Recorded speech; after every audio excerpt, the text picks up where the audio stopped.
I said turn around, put your hands behind your back. On what charges, officer? You're being detained for obstruction. I want it on your body cam that I am Magistrate Judge Robert Franklin. You are violating my Fourth Amendment rights. Officer, am I being detained or am I free to go? Schultz's jaw tightened. I'm asking the questions here. I need to see your ID.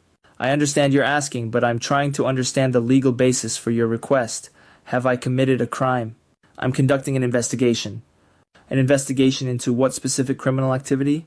The body cam captured every word of this exchange. Schultz's frustration was visible. He wasn't used to people who knew their rights, especially not black men in public spaces. We've had reports of suspicious activity in this area. Robert nodded slowly. What kind of suspicious activity? In a public library? That's not your concern. Your concern is cooperating with a police officer. I'm happy to cooperate within the boundaries of the law, but as a citizen, I have rights. I'm sitting in a public library with my granddaughter reading books. I haven't broken any laws. The librarian had now walked over from the front desk, looking concerned. Is everything all right here? This is a quiet space for children. Schultz barely glanced at her. Police business, please step back. Robert appreciated the librarian's attempt to intervene, but he could see she was uncomfortable confronting an officer. She stepped back but didn't return to her desk, instead watching from a few feet away. Schultz took a step closer to Robert. You're being awfully defensive for someone with nothing to hide. This was a classic manipulation tactic, and Robert recognized it immediately. The implication was that exercising your constitutional rights somehow indicated guilt. It was the kind of logic that had landed countless innocent people in handcuffs. I'm not being defensive, officer. I'm being informed about my rights. By now, Emma had noticed the tension. She stopped looking at her book and grabbed onto Robert's arm. Grandpa, why is he talking to us like that? Robert put his hand gently on her head. It's okay, sweetheart. This is a police officer. Everything is fine. Schultz looked at Emma, then back at Robert.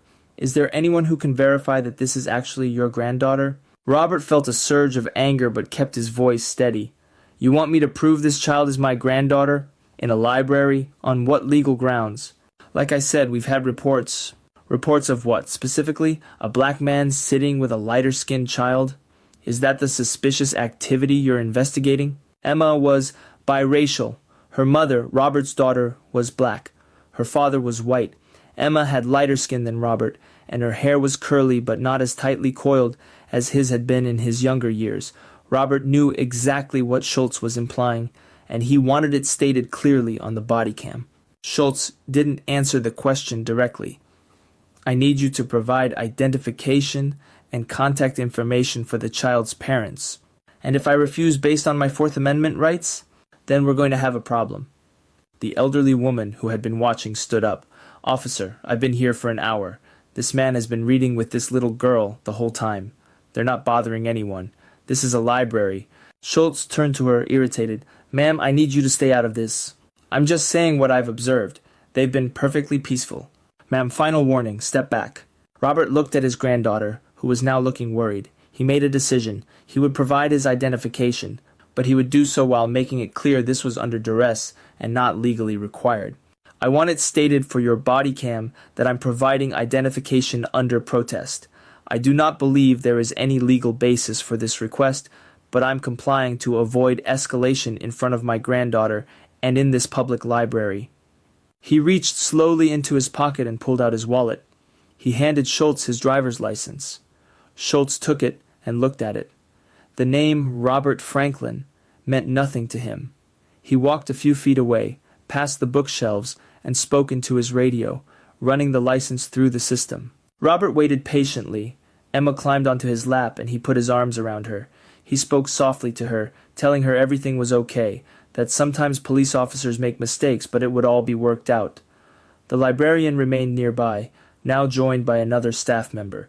The elderly woman had pulled out her cell phone and appeared to be recording. Schultz returned with the license. The license is valid, but I still need contact information for the parents. You have my information. I've told you I'm her grandfather. What specific crime are you investigating that requires parental contact information?